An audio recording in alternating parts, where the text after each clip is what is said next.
Assalamualaikum warahmatullahi wabarakatuh.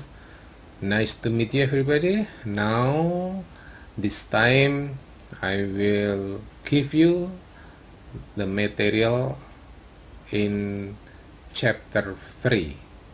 I hope all of you are in the good condition and be happy all the times. In chapter 3, nah, jadi nanti di sini bab 3 yang akan kita pelajari. We will discuss about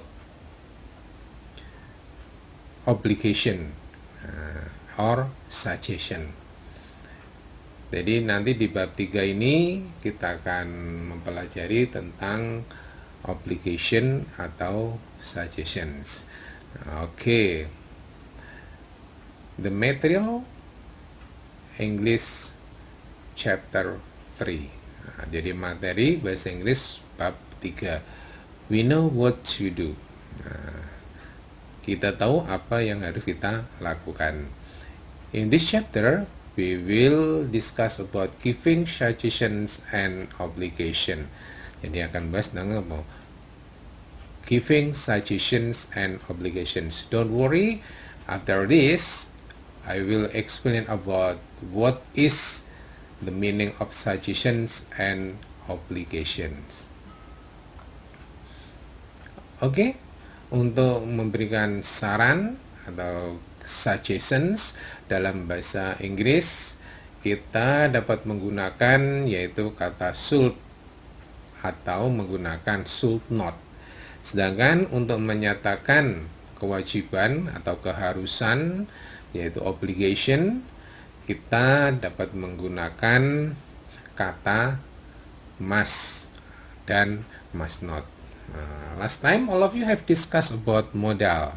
Is it right? Nah, benar kan? Kemarin kita sudah membahas tentang modal. All of you have understood about modal.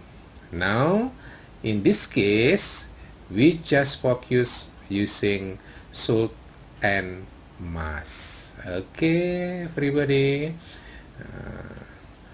be patient.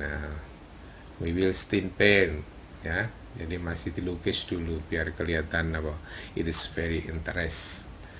Should yang mana artinya sebaiknya atau seharusnya. Sedangkan should not artinya bisa jangan atau tidak boleh atau tidak seharusnya. Sedangkan dengan kata must artinya harus atau wajib, must not artinya jangan, tidak boleh atau tidak harus. Now we will discuss one by one. Are you ready everybody? Okay.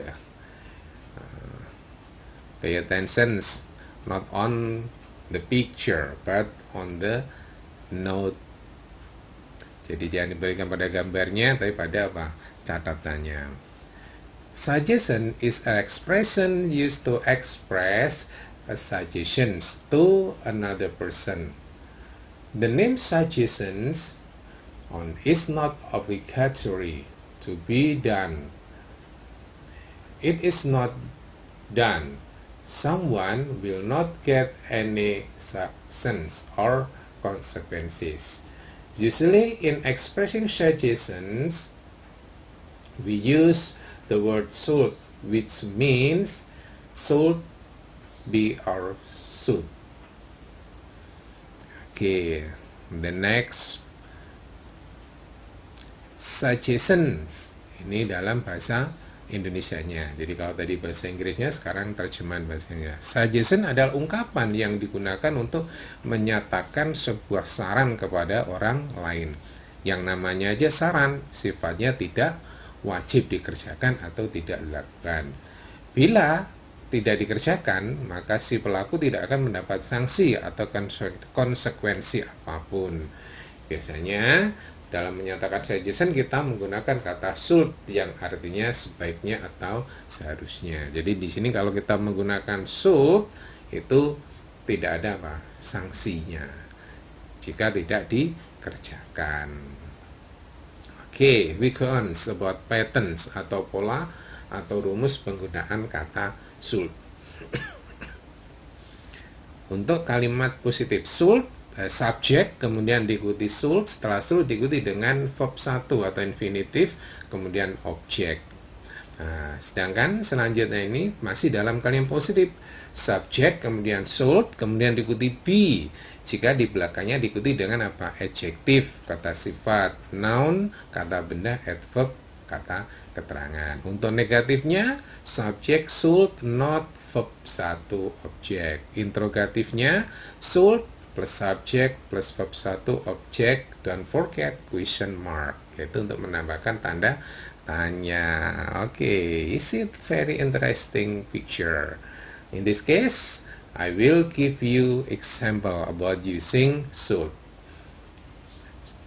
Example number 1, Susie should drink medicine to get well soon. Susie seharusnya atau sebaiknya minum obat supaya cepat sembuh. The second examples.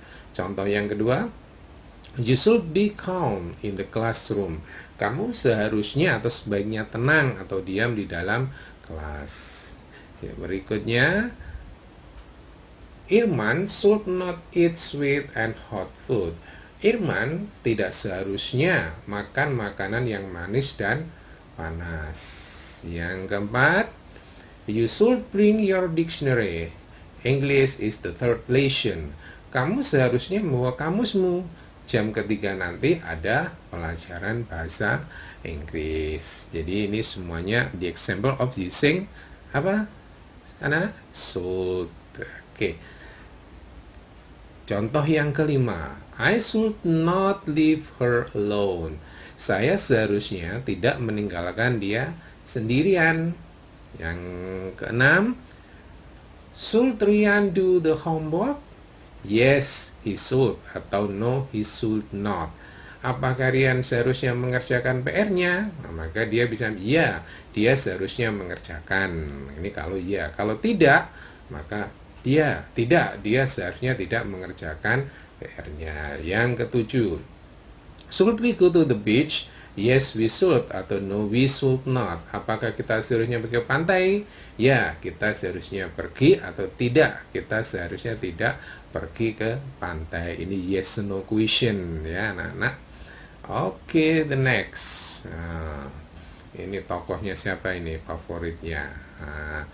Now we will discuss about obligations. Obligation is an expression used to express an obligation. Obligation is something that must be done. If it is violated, someone will get sanctions or consequences.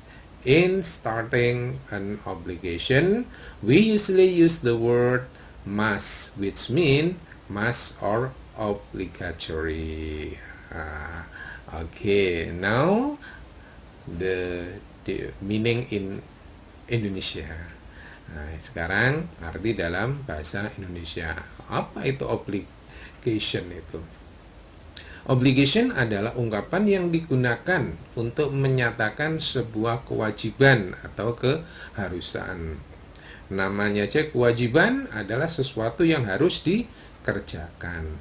Bila dilanggar atau bila tidak dikerjakan, maka si pelaku itu akan mendapat sanksi atau konsekuensinya. Dalam menyatakan kewajiban atau obligation, kita biasanya menggunakan kata must yang artinya harus atau wajib. Okay. Now we will give example about using must. Oh, sorry. Before example, we use the pattern first. Ya, jadi sebelum contoh kita kasih pola dulu atau rumusnya dulu. Patterns, pola penggunaan kata must. Untuk kalimat positif, subjek, kemudian diikuti must, diikuti dengan verb 1 atau infinitif, diikuti dengan objek. Nah, yang berikutnya, penggunaan must yang diikuti dengan apa? Adjektif. Subjek, must, kemudian diikuti to be atau be, jangan lupa. Bila diikuti dengan adjektif, noun, atau adverb. Negatifnya, subjek, must, plus not, plus verb 1 objek. Interrogatifnya, Must, subject, verb 1, object, question mark. Okay. Now, I give you the example. Ini contohnya penggunaan kata must. The first, atau yang pertama, Robert must wear his OSIS uniform on Monday. Robert harus atau wajib memakai seragam OSIS pada hari Senin. Second, yang kedua, you must not put on sandals during the school hours. Kamu tidak harus atau tidak boleh memakai sandal selama jam sekolah. The third, they must not be noisy in the classroom. Mereka tidak boleh ramai di dalam ruang kelas. Yang keempat, she must be on time. Kamu harus datang tepat waktu. Yang kelima, must we obey the school rules? Yes, we must, atau no, we mustn't. Apa kita harus mematuhi peraturan sekolah? Makanya, ya, kita harus patuh atau tidak. Kita tidak harus patuh. Okay, now I give you the example in the conversations. Contoh dalam bentuk percakapan. Yaitu Yanuar sama Santi. San, why don't you join us to do math homework? Sorry, Yan, I have a toothache. Really? You should go to the dentist, son. I'm afraid it will be better that you feel it for days and weeks. I'll try. I hope it won't hurt a lot. Thanks, Yan. You are welcome. I hope you will get better soon. Jadi di sini Yanuar mengerjakan PR tapi sakit gigi temennya sehingga dia tidak bisa mengerjakan PR. Contoh yang kedua antara Dewa sama Dewi. Is it Monday? Yes, it is. Why? Oops, I forgot to put on my cap. What? Do you forget that today we will have a flag ceremony? You must put on your cap, Dewa. Otherwise, you'll get punishment. Yeah, I think today is Tuesday. I know that. What should I do? Well, you have 30 minutes to go home and take your cab right away. That's good idea. I'll be back soon. Thanks, we don't mention it. Everybody, I think my explanation is clear enough for you. But if you still don't understand, you can turn on more than once. And don't forget to subscribe and like. Thank you for your attention. Goodbye and see you the next material. Goodbye.